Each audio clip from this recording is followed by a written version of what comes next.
Here's some feedback I recently gave a massage therapist. So I had a massage therapist coming in applying for a job. And in order to do that, we require that they give us a hands-on massage. This is where I figure out, where do I need to train this therapist? One of the biggest complaints that clients have is that the pressure was either too much or not enough.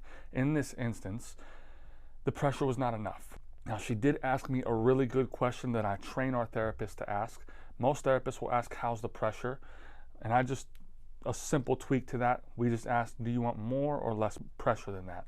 And she did ask me that, so I was super happy with that, which allowed me to answer, I would like more pressure, please. She went in a little bit deeper, but it still wasn't enough. Now, after the massage, I told her, I was like, you asked a great question, right? Asking me more or less, literally nobody has ever asked me that before, so great job.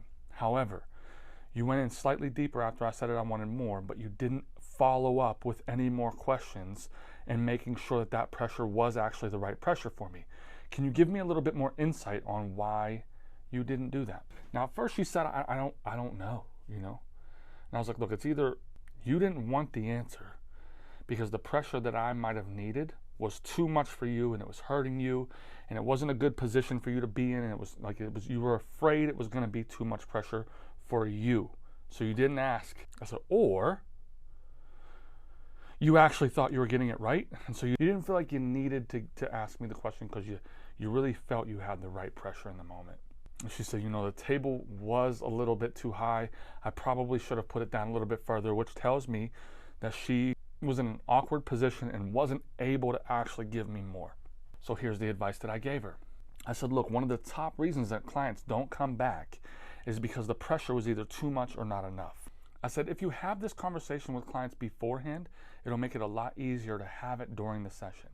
Simply, you're just going to tell them, number one, you're going to state what is the ideal pressure. So I set the expectation so they know what to look for, right? So you're going to state what they should be feeling and what is the right pressure for the best results. Secondly, I tell them, at any time, if you want more or less pressure, please do not be afraid to speak up and ask me for more or less. It's a super easy adjustment either way. And if by chance you can handle more than I can give, I will let you know. It's pretty rare that happens, but it does happen. And if that's the case, we can always try to find you another therapist. Now, saying it like that allows that conversation. So if you're giving your all, you're putting in all your pressure on this table, you can either switch positions, put the client in a different position to get more leverage, or if it's really just too much that there is no way you can meet this client's expectation on pressure, then refer them out.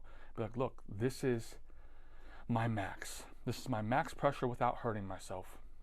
So I can either continue with the massage at this pressure because it's going to hurt me if I do more, and I'm just not willing to hurt myself for one client. I'm sorry, I know that's not what you wanted today, etc., etc. So we can continue with this, or we can end the session now, and I won't charge you for today. What did you want to do? And then bang.